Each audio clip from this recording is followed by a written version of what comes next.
said, I say ain't nothing but my grind on my mind. See, we started with nothing, then we climbed, then we gonna keep bucking till we finally shine. Indeed, I keep them ducking, baby, time after time. I said, ain't nothing but my grind on my mind. See, we started with nothing, then we climbed, then we gonna keep bucking till we finally shine. Indeed, I keep them ducking, baby, time after time. I said it's getting hotter out that flame I came. They try to stop me, straight up block me through that pain I've gained. A newer way, pursue my rays. Look, I don't cry no more. I just load up my mind and let my grind go show. Cause I'm locked in every single day. I be locked in, focused all the way, man. I'm locked in from the time I wake. I be locked in.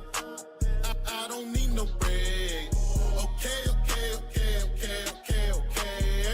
Let's play.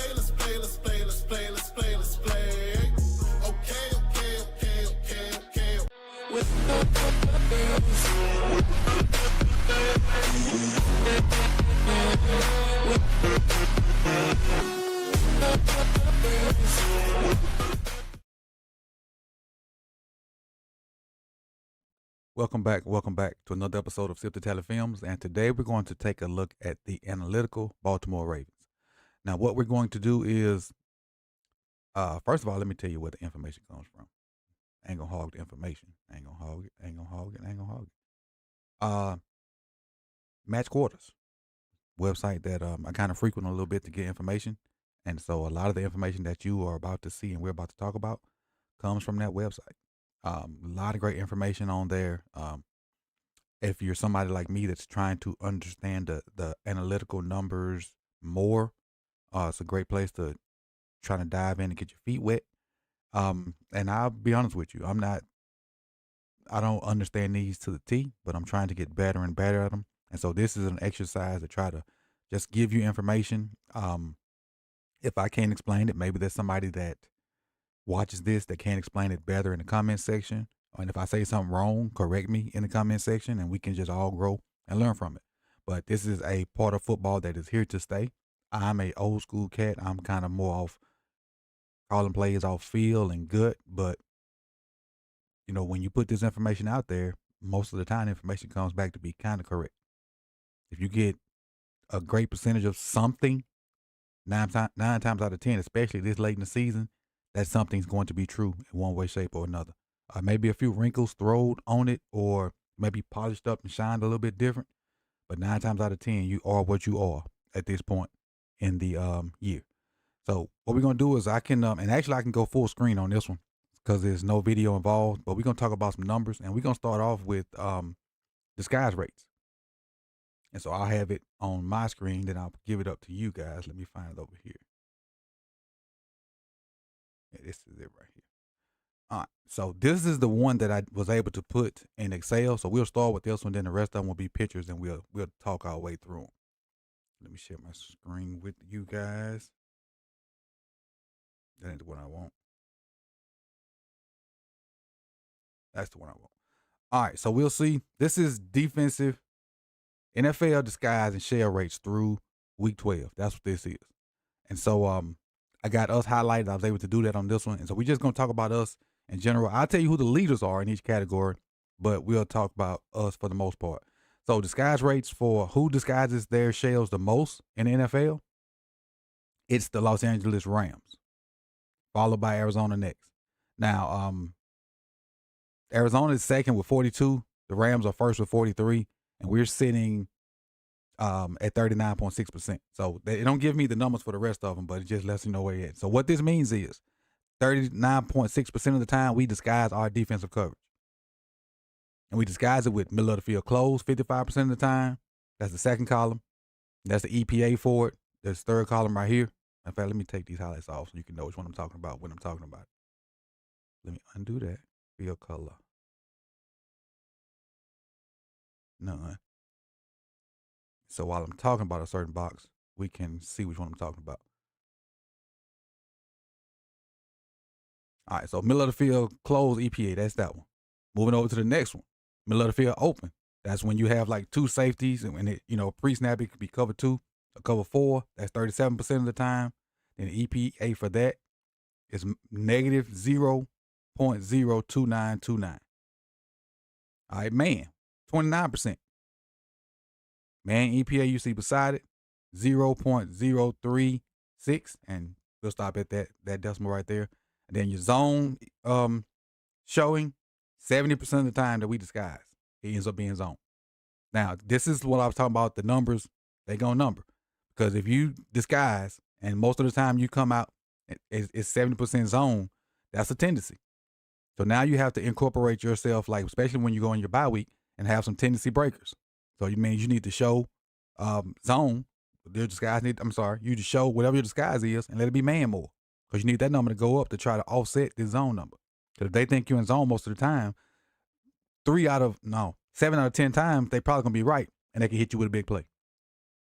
You get a tackle for loss on one, maybe a no gain on something, but the other 7 times when they right, might hit you for a big play. So that's where numbers come into to play at. Like I said, I wasn't normally a numbers guy, but it's a part of football, especially defensive football, because us offensive guys have habits, and we go back to those habits when stuff hits the fan. And as you can see with our own team, stuff hit the fan, we kind of and we just go back to what we think we're good at. All right, so that's the NFL disguise rates. The rest of these will be pictures with a little bit more color, and we can kind of see what we're looking at. So let me get them up for you real quick. And if you're speaking, I don't have the chat up. That's why I haven't said anything back, but I appreciate you guys for coming through, man. Appreciate it. And I'll get to the chat box when I get closer to the end of this. But let me get what we need up. Got a bunch of I want to go through.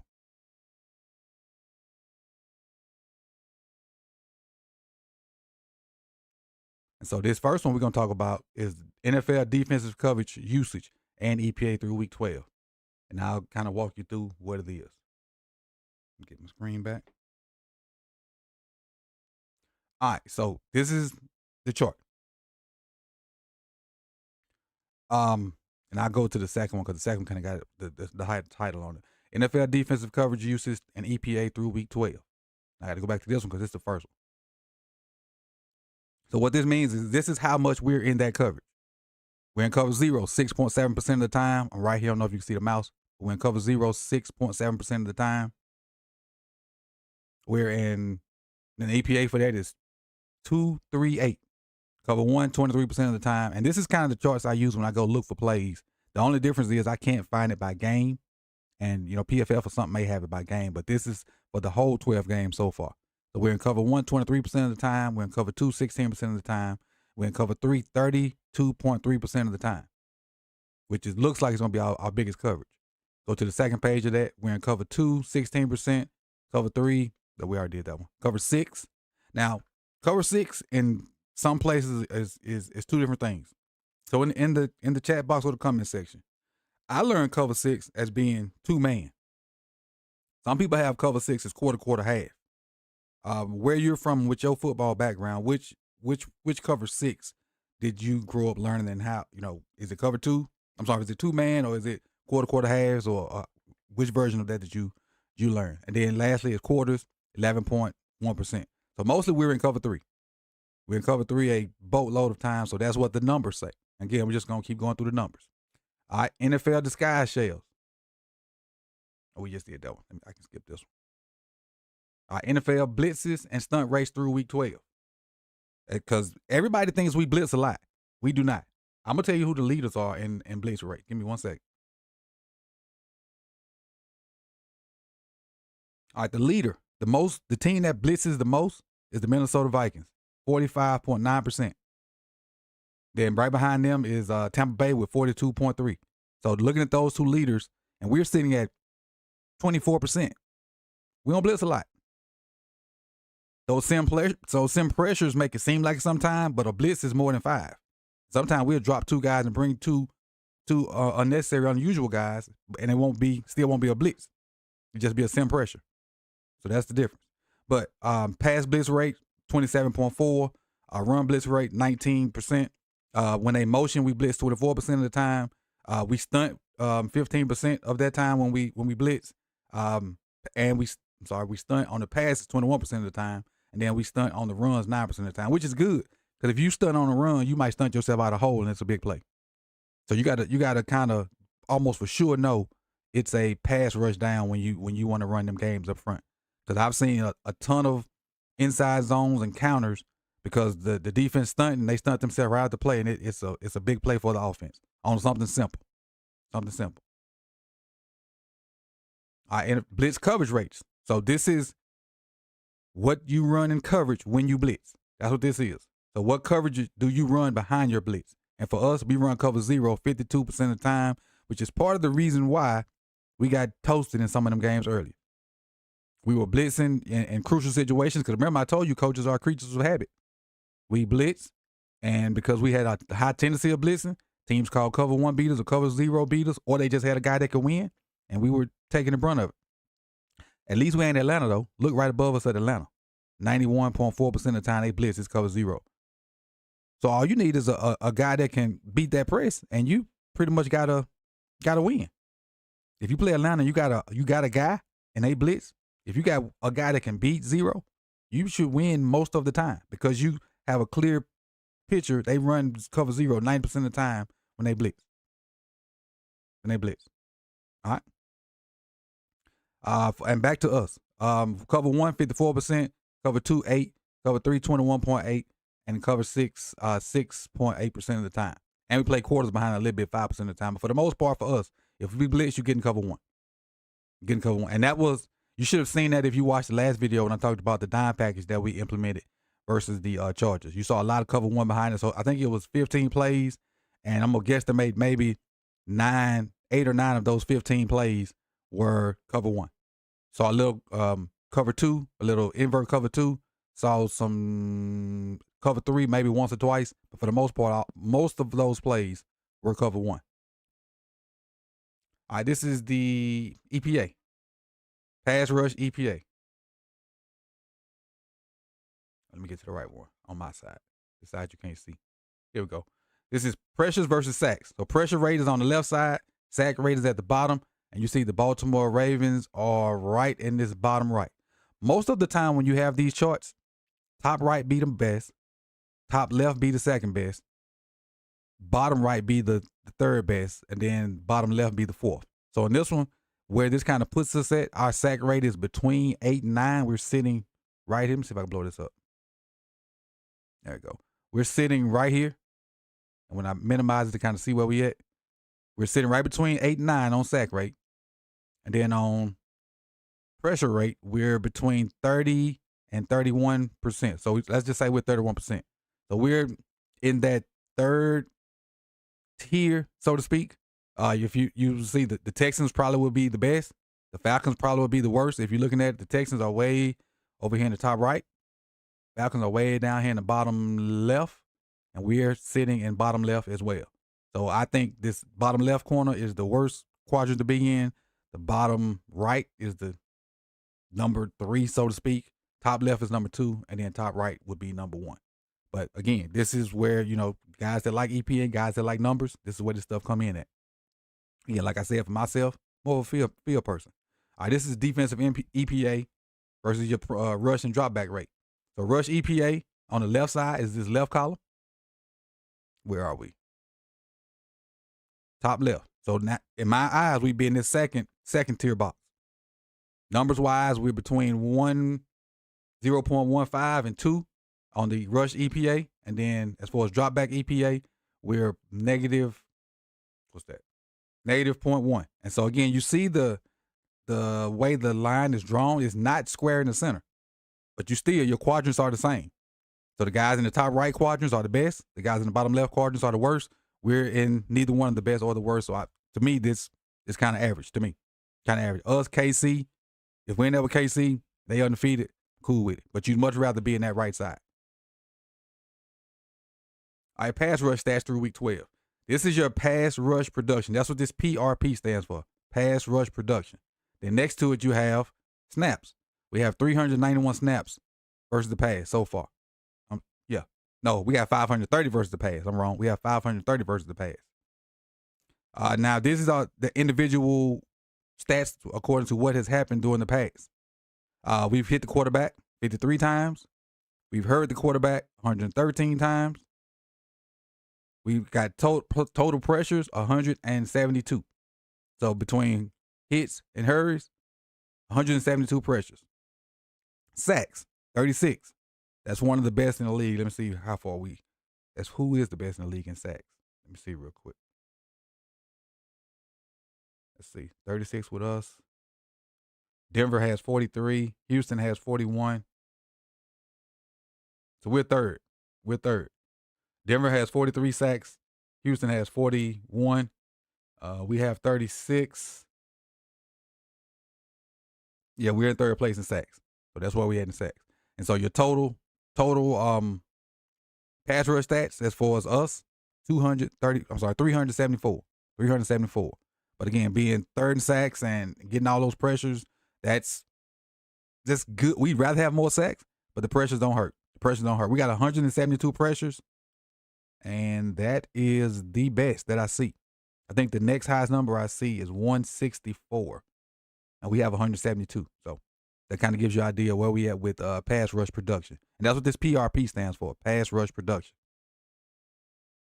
All right, NFL Blitz by rush number, through week 12. What this means is your blitz rate is the colored number. And for us, it's 27.4%. Sim pressures. What sim pressures are those plays where you see like Marlowe or Kyle come, and then you'll see like Matter BK and Broderick Washington drop out.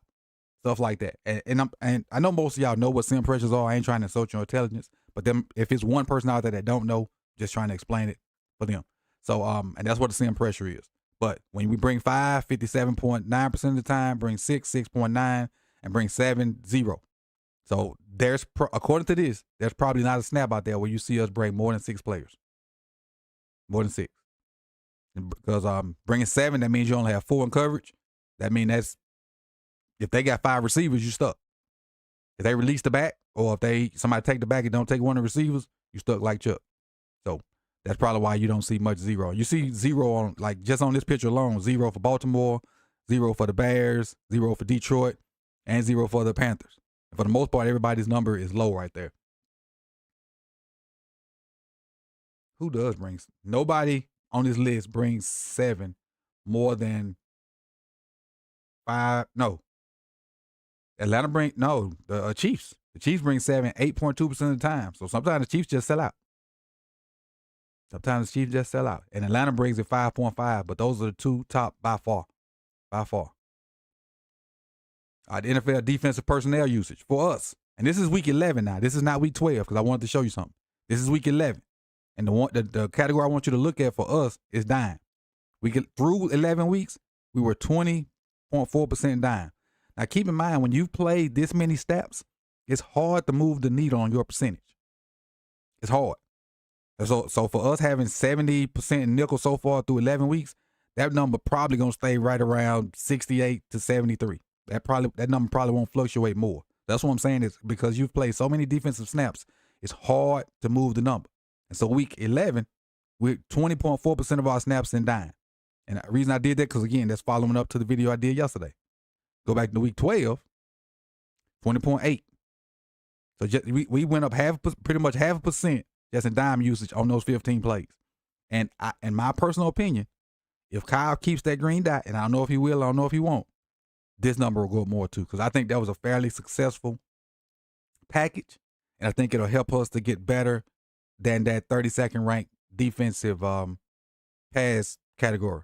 So I look, if Kyle keeps the green dot, I look forward to seeing us in dime more. And even if he don't keep it, because of the way they played it, they might just replace Boyd and Malik with Rowe when he come back. And so Rowe just will stay on the field, and we'll probably see more dime. But I think dime was fairly successful last week versus the Chargers. But the key to that is we got to be in the lead, and people have to be in pass situations. We can't just jump in dime and they trying to grind us out because they won't have the bodies to tackle. That's the key to that, having the lead. All right, and this is a havoc rate. Let me explain to you what havoc rate is. I think I got 2 more after this. And I'm going to read to you what it says about havoc rate. Field vision havoc rates. These grades are based on and graded against historical performances. So if someone gets a 99.9, they have the best game ever recorded. Anything above a 90 is really good. and they'll tell you how to calculate, the havoc rates on the site. So the reason I got this one up, and I think this is linebackers, because I only pulled the ones that we had somebody in it. And so this would kind of say if you had a good game or not for week 12. And for the linebackers, searching for somebody for us. And I could have sworn I saw somebody up there. I thought it was Malik. Oh, yeah, number 2, Malik. Malik was the second best player as far as havoc rate in week 12. A lot of, I talked about Malik in a video this week, and people were saying, I don't think they even really watched the video. I think they just saw Malik and he sucks. Malik had a decent game.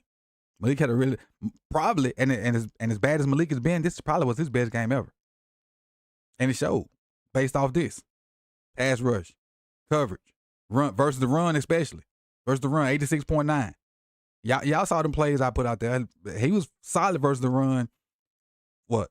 They ran, I'm going to just throw them out there. Say they ran 20 times. He was solid 16 of them 20 times that he was in. I know there were some plays he picked the wrong gap and JK got burnt. But JK going out helped too. Because Gus is not shifty, and that he tailor-made for a guy like Malik Harrison to tackle all the time. So I ain't going to put it out there like it's all roses. JK going out did help. All right, and let's see. That's what I got for y'all, man. That's for by the numbers, for the people out there that love analytical, love numbers, and doing things like that. This is a good exercise to check out. So let's see. We got a super chat. Let's see. Don C has donated $10 and says, Coach Evans, I'm not always in the live streams, but I always hit the replay. Appreciate you. Happy Thanksgiving to you and yours. Much love and respect, Coach. Go Ravens. Appreciate you, Don. Much love and respect to you as well, and happy Thanksgiving to you and yours as well. So hey, appreciate you, Dog T. Appreciate it. What's up, Osmond, Frank, T. Davis? What up, Jose? What's up, Rock, Mitchell, Cam? That damn Dub, what's good? I appreciate y'all for coming through this numerical, statistical adventure with me. And if you enjoy this, hey, we'll be back next week to kind of see how some of these numbers moved. Hit the like button, share, and let me know what you think about these analytical numbers in the comment section, and we can talk about them today. So happy Thanksgiving to you guys, man.